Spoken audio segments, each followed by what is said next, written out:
Hey everyone, another daily editorial here on the KE Report. In this daily editorial, we are introducing a new energy company to all of you, recommended to us by our good friend Dan Steffenes, president of the Energy Prospectus Group. Dan introduced us to Kolibri Global Energy, traded on the TSX under the symbol KEI and also on the NADSAQ under the symbol KGEI. That NADSAQ listing new as of October last year. Dan wanted us to note that this company is part of his small cap growth portfolio. Kolibri Energy focused in Oklahoma in the Southern Scoop region. We are chatting with the president and CEO, Wolf Regener. Now, Wolf, let's just start off with a quick overview of the company in terms of positioning within the oil sector. Give us an understanding of, in terms of production and in terms of growth plans, where Kolibri is positioned, please. Okay, happy to. Thanks for having me on. We are in Oklahoma. We're about halfway between Dallas and Oklahoma City. We are right outside of Ardmore, and we're mainly a oil producer out of the shale here. We used to develop the deeper Woodford that we sold to Exxon back in 2013 and kept the rights to the shallower Caney, and we're the only ones that did that. They accumulated about 280,000 acres around us, by the way. So we were the last holdout and held on to the shallower Caney, which is much oilier. So we produce about, third quarter was about 76% oil, another 14% natural gas liquids, and about 10% was natural gas. So natural gas prices up or down doesn't move the needle too much for us. We get nice solid pricing, no big differentials, about $1.85 less West Texas Intermediate pricing. And all of our gas and natural gas liquids gets moved off of existing gathering systems that are out here that actually Exxon has. So we get the same pricing that they get from their marketing department, and we just pay them a compression and a gathering fee. And overall, what distinguishes us a little bit is our reserves are our proved reserves of 33 million BOEs. About 82% of that is still in the proved undeveloped category, and about 18% is in the proved developed producing category. This is for the end of 2022's reserve report. The new one's coming out here in the next few weeks for the end of 2023. And just from 2021 to 2022, we increased about 10% in our PDPs. So as we're completing more and more wells, bringing those into the proved developed producing category from the low risk reserves, according to NADSAQ, who does our reserve engineering, so a reputable firm out of the US, then hopefully that'll be demonstrated into our share price as well. Well, Wolf, let's talk on that string for a second and just talk about that because you have a lot of opportunity to jump categories and bring more into the proved developed and producing category as you drill more wells. Could you just walk us through how many wells are producing right now? And I know you did some new wells in Q4 of last year. Maybe mention those and then what you have on tap for new growth for this year. Yeah, so happy to. So reserve report from NADSAQ showed at the end of 2022, 60 proved locations that we can still drill in the future. And we have a total of about 180 locations out here in the proved probable and possible category, plus some acreage that we have not put any Caney wells into, so they have not evaluated at all on that for future growth in general. Our plans, yeah, we brought some wells on, 3 wells on in the end of fourth quarter, so they had a little bit of impact, but not much of an impact in fourth quarter. So you'll see production up higher in general for us.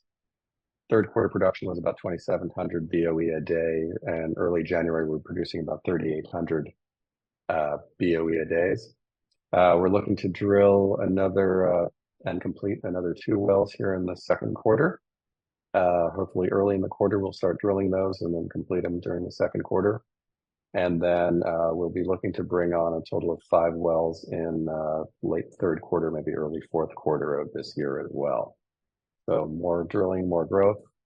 At the same time, that's just from this field, and we're also looking at potential other projects to have us grow, because I think we're doing a good job. We're getting more and more efficient at everything we do. And that's what we're looking to apply to this project and other projects as well. So do you have any guidance that you can share with us in terms of actual BOE per day through the first half of this year, even how you're going to end this year, 2024? Yeah, so I try to stay away from exit rates just because they could be misleading if we bring production on either earlier or later near the end of the year. But generally, we're looking for an average production of about 3,500 to 4,000 BOE a day. And that's up drastically over the years. That's about a 25 to 33% increase over what our guidance was for 2023. And our financials aren't out yet. That's why I have to still refer to 2023 as guidance. But we're looking to just continue the growth that we've had out here. So a few years ago in 2021, our adjusted EBITDA in US dollars was only about 6.6 million. In 2022, we were up to 25 million, so a huge jump. 2023 forecast is 39 to 41 million, again, a nice growth increase, and we're looking to continue that in 2024 to 46 to 51 million. Well, Wolf, you can tell that with all that growth that you're generating more cash flows now, that does give the company more optionality to do some different things. We were talking off mic before starting today, and you mentioned that there's some initiatives the company could do to start returning more value to shareholders with some of that optionality in the cash flows, but also work on the debt. So maybe balance out how the growth in production can also equal some growth in the financial side of the business. Absolutely. So cash flow basically gives you options, right? So cash flow is good. We try to keep our net debt down. We have a line of credit with the Bank of Oklahoma for $40 million. And our net debt at the end of this year is expecting to be somewhere between 25 and 27 million. So we're keeping our debt down low.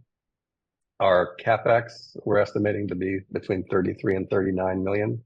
So that gives us a nice cushion where we should have extra cash flow. And so the board on a quarterly basis is considering implementation of shareholder returns. And what form that'll be in will be up to the board decision. I'll probably more lean toward early on recommending some share buybacks, especially if we're still quite undervalued in what we consider out here before we go to dividends. But those could be in the future as well. And that'll be, like I said, a board decision for later on this year.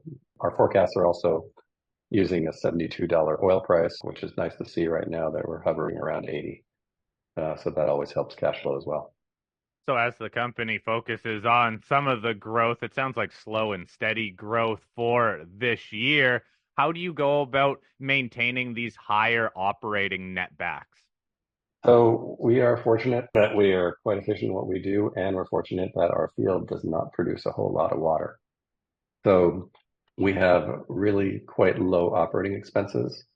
When we look at what third quarter was, it was just over $7 a barrel of oil equivalent on our operating expenses out here. So what a total cost of getting the oil out of the ground.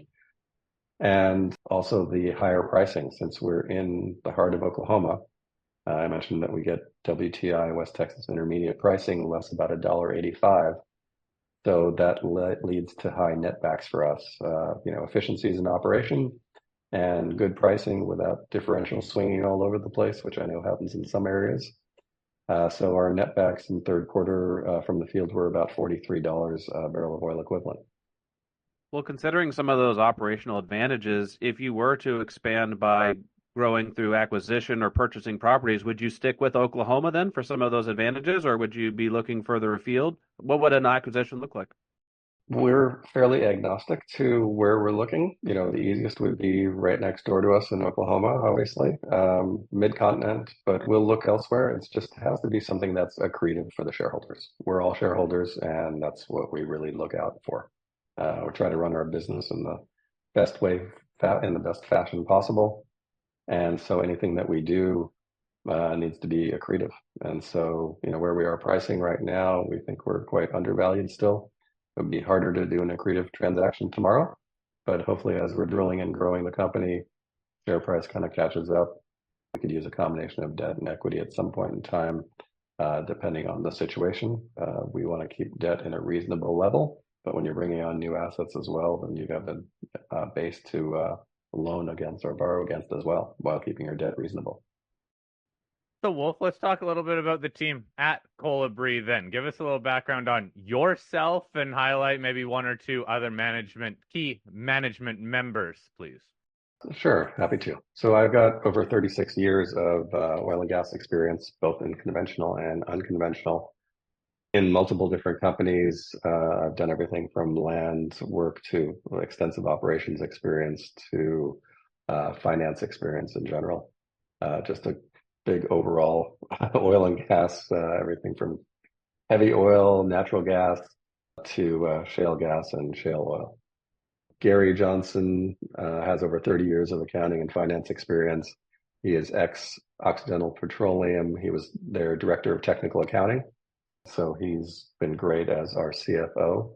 And our two other main people we've got a director of engineering that we brought on recently, who has worldwide experience on operations, reservoirs all across the US and internationally, actually, for more than 30 years. And Alan Hemme, our geologist, who's been with us for 12, 15 years here now on this project itself, and just all a good team.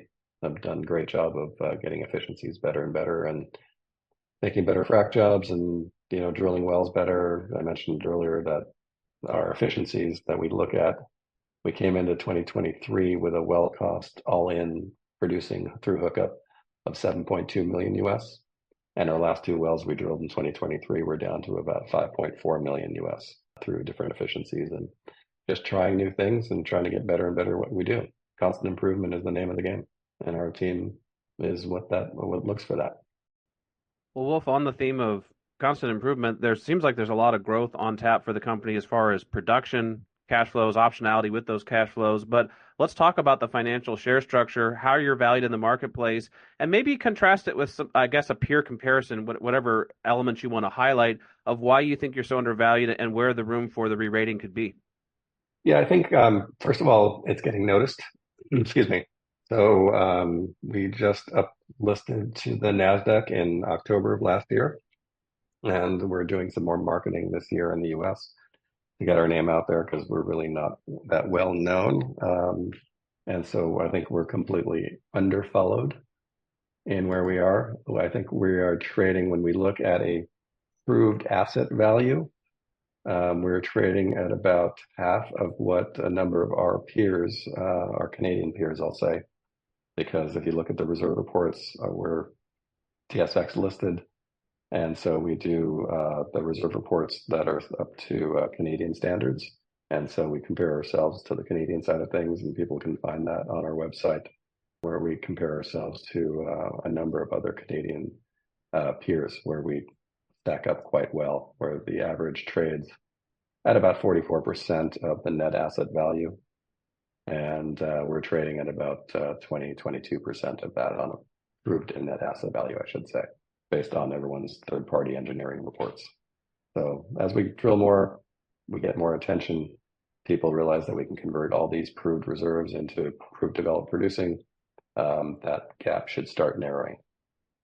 All right, Wolf, thank you for this update. We'll post a link to the Kolibri website so that people can go through some of those slides, the corporate presentation, learn more about the company, and we'll follow along when the company releases the Q4 results and also any other news that comes out this year as, well, you continue to drill and generate cash flow in a generally better oil environment. As we're chatting now, oil, again, being back over $80 a barrel. Wolf, thank you very much for your time. Please keep us up to date on future news and financial results. Will do. Thank you for having me.